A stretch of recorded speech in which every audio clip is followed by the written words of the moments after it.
First of all, I want to thank everyone for your patience. Metal Gear Solid 5 is blazing a path into new territory with open-world stealth, and it required long periods of testing and experimentation to find the right formula. However, I'm very happy to say that the goal is finally in sight. Right now, we're busy putting the finishing touches on Metal Gear Solid 5, The Phantom Pain, to polish it as much as possible by launch.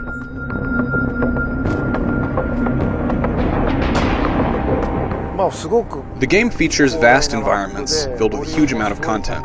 Not just enemies, but also items and various interactive elements. Every day is being spent adjusting these elements to strike just the right balance of strategic freedom.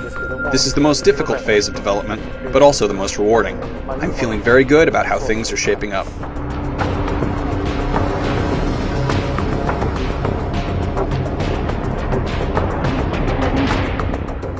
When I first came up with the idea for Metal Gear, people told me storytelling won't work in action games. So I set out to prove the world that action games could be a valid storytelling medium. This led me to craft Metal Gear Solid using storytelling tools like cinematic effects, cutscenes, radio calls, and stage gimmicks. In today's game industry, these types of linear storytelling methods have now become commonplace. However, that was never the ultimate goal. As an interactive medium, I believe games have the potential to break away from movies and convey a story while also giving players the freedom to play as they like. The advent of open-world game design allows for completely new forms of storytelling. In designing Metal Gear Solid 5, I wanted to maximize the player's sense of strategic freedom. As a result, the experience will vary depending on the tastes of each individual player. The impression will probably be quite different from previous Metal Gear Solid games. The biggest challenge was how to tell a story in a non-linear way, and our solution was to use a freely assembled episodic format. Like a TV drama, the story gradually comes together as the player proceeds through missions and gathers episodic pieces of the story.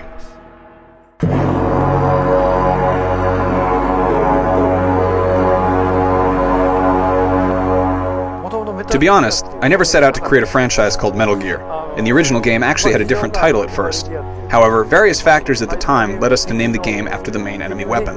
Once you do that, there's no turning back. You can't make a Metal Gear without honoring the title, so it goes without saying that the Phantom Pain will feature some new incarnation of the bipedal walking tank. However, since the Phantom Pain takes place in 1984, the designs are influenced by popular sci-fi movies from the era. You'll see a lot of technology that didn't really exist back then. Certain aspects are realistic, but when it comes to high-tech weapons and walking tanks, what you're seeing are visions of the future through the lens of that era. We also drew inspiration from failed 80s military R&D projects that never panned out. Hopefully, people will appreciate those details and the unique atmosphere of sci-fi circa 1984.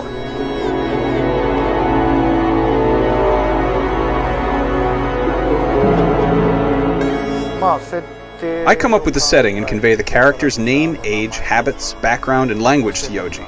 Then he creates the designs based on that info, and I check them and give him the feedback. His booth is right next to mine, so we're constantly communicating with each other. Once the basic design takes shape, I then leave things in his hands and check back when the model is done.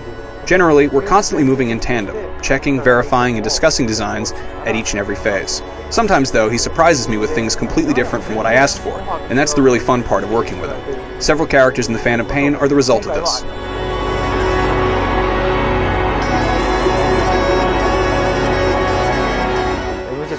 While developing Metal Gear Solid 4, I contemplated an open-world approach, but we lacked the technology. I felt we were also lagging behind Western studios in other areas like physics simulation, lighting, and rendering techniques as well. That fueled my decision to seriously invest in creating an internal game engine which we called the Fox engine. The new engine was mandatory to realize my goals for Metal Gear Solid 5, The Phantom Pain. I needed a way to empower small teams of specialists to work individually on tasks that they were best at in order to boost efficiency.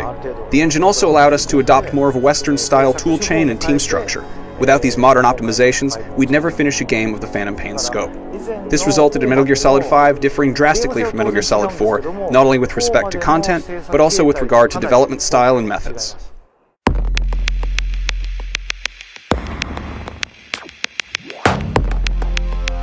If you look back 10 years ago, online games focused mainly on competition.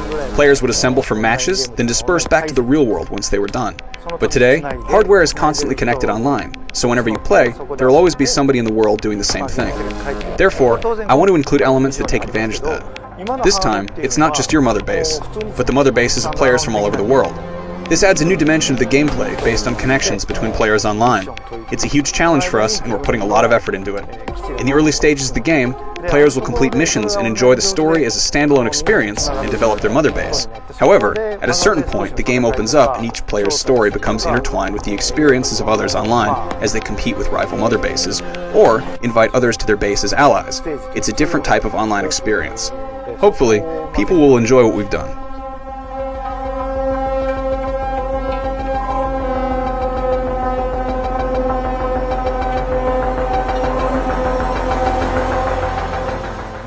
I've said it many times, but I understand why people feel Snake is cool and admire him.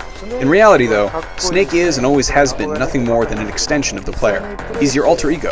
Therefore, I made a very conscious effort this time to bring Snake closer to the player's perspective. As much as possible, Snake will act based on the player rather than doing things like making spontaneous comments or flirting with women.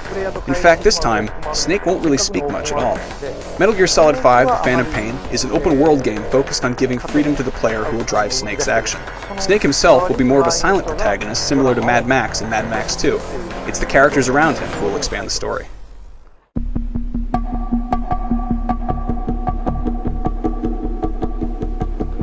I was shocked when I heard you say it's been 27 years since the first one. I always say this will be my last Metal Gear, but the games in the series that I've personally designed and produced, Metal Gear on MSX, Metal Gear 2, Metal Gear Solid 1, 2, 3, 4, and Peace Walker, and now Metal Gear Solid 5 are what constitute a single Metal Gear saga. With Metal Gear Solid 5, I'm finally closing the loop on that saga. In that sense, this will be the final Metal Gear Solid. Even if the Metal Gear franchise continues, to me, this is the last Metal Gear.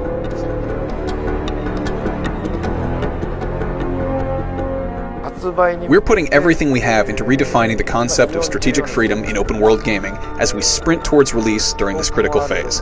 It's been challenging, but also immensely rewarding, and I can't wait for fans to experience what I think will be the most interesting game in the franchise. Please, look forward to it.